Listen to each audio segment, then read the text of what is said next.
മിസ്സേ, ഞാൻ S T സാറോട് സംസാരിക്കുന്ന സമയത്ത് നമ്മുടെ സ്റ്റഡി മെറ്റീരിയലിനെ പറ്റി സാറ് സംസാരിച്ചിരുന്നേ. ഈ സ്റ്റഡി മെറ്റീരിയൽ തന്നെ വളരെ എക്സ്ക്ലൂസീവ് ആയിട്ട് അല്ലെങ്കിൽ ഇമ്പോർട്ടൻ്റ് ആയിട്ട് നമ്മൾ കൊടുക്കുന്ന ഒന്നാണല്ലോ DPP എന്ന് പറയുന്നത്. മിസ് അതൊന്ന് പറഞ്ഞുതരാൻ പറ്റും, എങ്ങനെയാണ് DPP നമ്മുടെ കുട്ടികൾ ഉപയോഗിക്കേണ്ടത്, എങ്ങനെയാണ് അത് ഇത്ര എക്സ്ക്ലൂസീവ് ആവുന്നതെന്ന്? ശരിക്കും പറഞ്ഞാല് ഋതിക് പറഞ്ഞ പോലെ ഏറ്റവും എക്സ്ക്ലൂസീവ് ആയിട്ടുള്ള സൈലത്തിന്റെ ഒരു സ്റ്റഡി മെറ്റീരിയൽ ആണ് DPP, ഡെയിലി പ്രാക്ടീസ് പേപ്പർ എന്നാണ് പറയാ. അപ്പോൾ ആ പേര് തന്നെ പറഞ്ഞിട്ടുണ്ട്.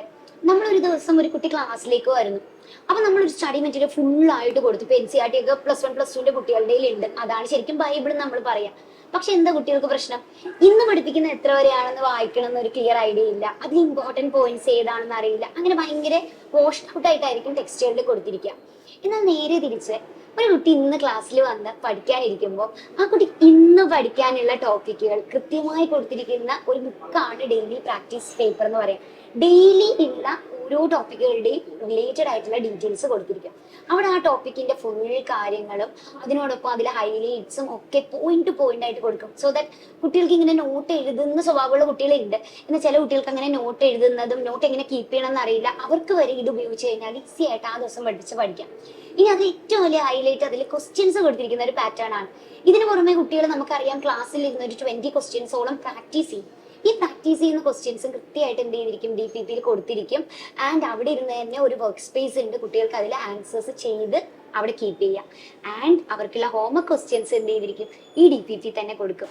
വീഡിയോ റിലേറ്റഡ് ആയിട്ട് അവർക്ക് വന്നിട്ടുള്ള ഹോംവർക്ക് ക്വസ്റ്റ്യൻസ് എല്ലാം തന്നെ ഇതിൽ കൊടുത്തിരിക്കും. സോ ഒരു ദിവസം പഠിക്കാനുള്ള എല്ലാ കാര്യങ്ങളും ഈ ഒരു പാർട്ടിലുണ്ട്.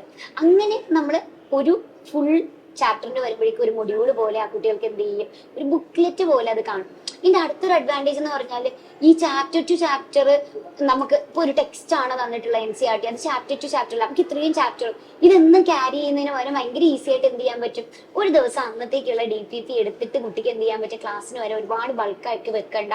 അത് മാത്രമല്ല ഈ ഡിവൈഡ് ചെയ്ത് വെച്ചിരിക്കുന്നതുകൊണ്ട് തന്നെ ക്ലിയർ ആയിട്ട് അതിങ്ങനെ ചാപ്റ്റർ വൈസ് ആയിട്ട് തന്നെ കുട്ടിക്ക് പഠിച്ചെടുക്കാൻ ഈസിയാണ്.